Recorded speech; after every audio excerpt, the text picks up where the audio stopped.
કોઈ પણ કામની જ્યારે આપણે નવી શરૂઆત છે કરવા જઈ રહ્યા હોય ત્યારે 3 સ્થિતિ આવી શકે છે અને આ ત્રણેય સ્થિતિ મુજબ આપણું જીવન છે એમાંથી પસાર થઈ શકે છે. આ દુનિયામાં કોઈ પણ વ્યક્તિત્વ બન્યું છે, આ દુનિયામાં કોઈ પણ શ્રેષ્ઠ ચેતના બની છે તો હંમેશાને માટે એને આ 3 પહેલુંથી છે ગુજરવું જ પડે છે. આ 3 પહેલુંમાંથી છે પસાર થવું જ પડે છે. અને જે વ્યક્તિ આ ત્રણેય પહેલુંમાંથી પસાર થઈ જાય છે એ વ્યક્તિ સર્વોચ્ચ કક્ષા સુધી પહોંચવાની ક્ષમતા ધરાવી લે છે. પછી દુનિયા શું કહે છે એનો પણ એટલો બધો ફરક નથી પડતો, પરંતુ આ ત્રણેય સ્થિતિમાંથી છે પસાર થવું વધારે જ જરૂરી છે. આમાંની સૌથી પહેલી સ્થિતિ છે એ છે ઉપહાસ.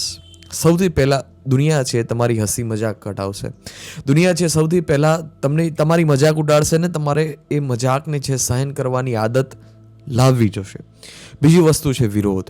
આ દુનિયામાં જેટલા પણ કાર્યો શ્રેષ્ઠતમ ત્યાં છે સૌથી પહેલાં એના વિરોધ જ થયા છે ને ત્યારબાદ એ શ્રેષ્ઠતમ કામો છે એ દુનિયાએ સ્વીકાર્યા છે. અને ત્રીજો પહેલો છે સ્વીકાર. સૌથી પહેલાં લોકો છે તમારી મજાક ઉડાવશે, લોકોને ગમશે ને પહેલી વાત તો તમારી ઉપર વિશ્વાસ જ નહીં આવશે કે તમે આ વસ્તુ કરી શકો છો, તમે આ વસ્તુ નથી કરી શકતા. અને એ તમારે તૈયારી મુજબ જ ચાલવું જોશે. બાકી છે તમે સર્વાઈવ નહીં કરો, તમે તમારા લક્ષ્યથી, તમે તમારા જે ગોલ છે બનાવ્યા છે એનાથી તમે હટી જશો, તમે તમારા ગોલથી ના હટો, તમે તમારા લક્ષ્યથી ના હટો, એના માટે તમારી પૂર્ણ તૈયારી રૂપે તમારા જીવનમાં આ 3 ઘટના ઘટે છે અને આ ત્રણેય ઘટનાને સહન કરવાની શક્તિ, આ ત્રણેય ઘટનાને હેન્ડલ કરવાની શક્તિ તમારી અંદર હોવી જ જોઈએ. જોકે ત્રીજી સ્થિતિ એવી છે કે ત્રીજી સ્થિતિમાં તમારે એટલું બધું કશું કરવાની જરૂર નથી, પરંતુ ત્રીજી સ્થિતિ પૂરી થઈ જાય કે સૌથી પહેલાં દુનિયા તમારી હસી મજાક ઉડાવે, બીજી વસ્તુ એ કે તમારો વિરોધ કરે, ત્રીજી વસ્તુ એ કે એ તમારો સ્વીકાર કરી લે. પણ જ્યારે સ્વીકાર થઈ જાય છે પછી તમારી ઉપર રિસ્પોન્સિબિલિટી આવે છે, પછી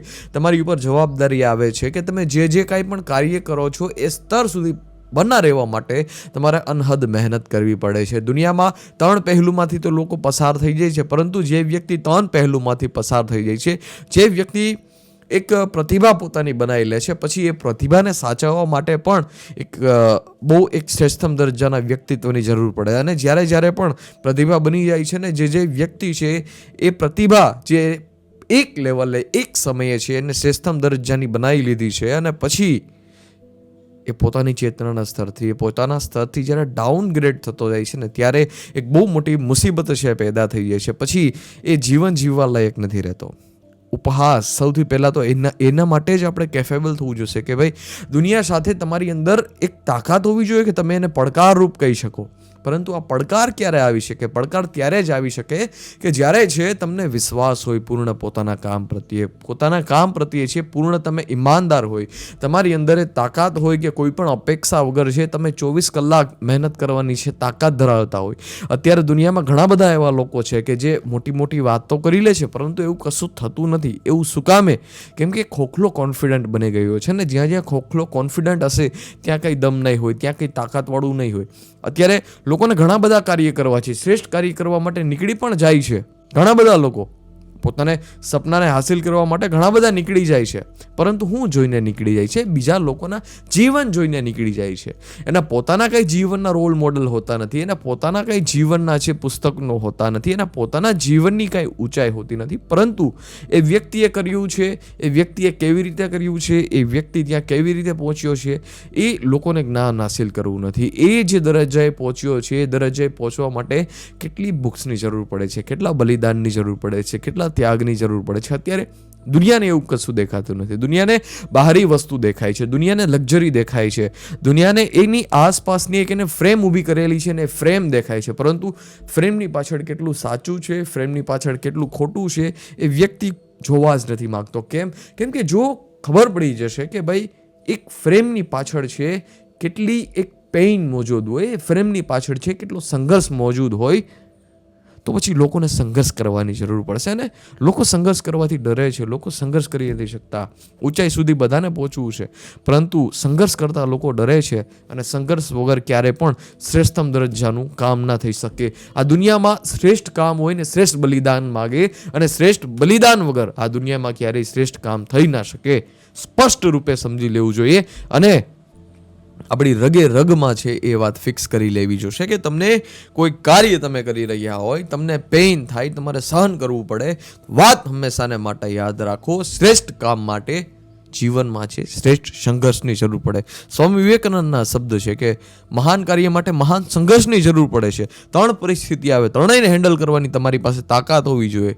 સૌથી પહેલાં દુનિયા હસી મજાક બનાવશે તમારી. બીજી વસ્તુ કે વિરોધ કરશે.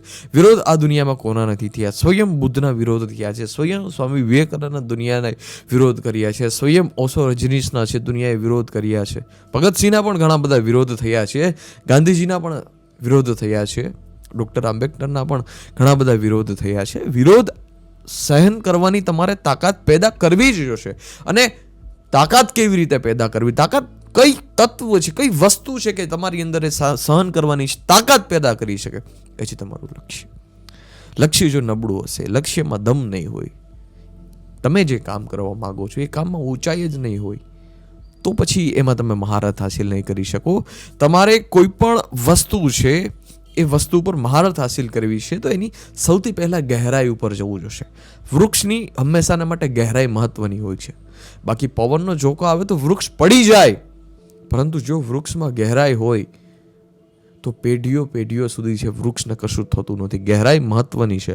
તમારા કામમાં તમે કેટલી ગહેરાઈ જોઈ શકો છો.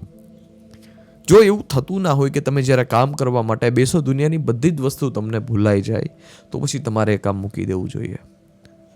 બસ એના સિવાય બીજો કાંઈ, કેમ કે તો તમને આનંદ નહીં આપી શકે, તો તમને સજગતા નહીં આપી શકે, એ તમને તમારાથી દૂર લઈ જશે. દુનિયા સ્વીકાર કરશે, પરંતુ સૌથી પહેલાં 3 સ્થિતિ માટે તમે તૈયાર થઈ જાઓ.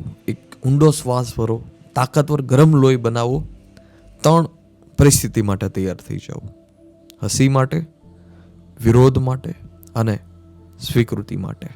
અને એનાથી પણ મહત્વની વાત કે જ્યારે દુનિયા સ્વીકૃતિ કરે પછી એને સ્ટેબલ બનાવવા માટે લોહી રેડી દો પોતાનું. મળતા રહે એવા વિડીયો સાથે. ધન્યવાદ. જય હિન્દ. વંદે માતરમ.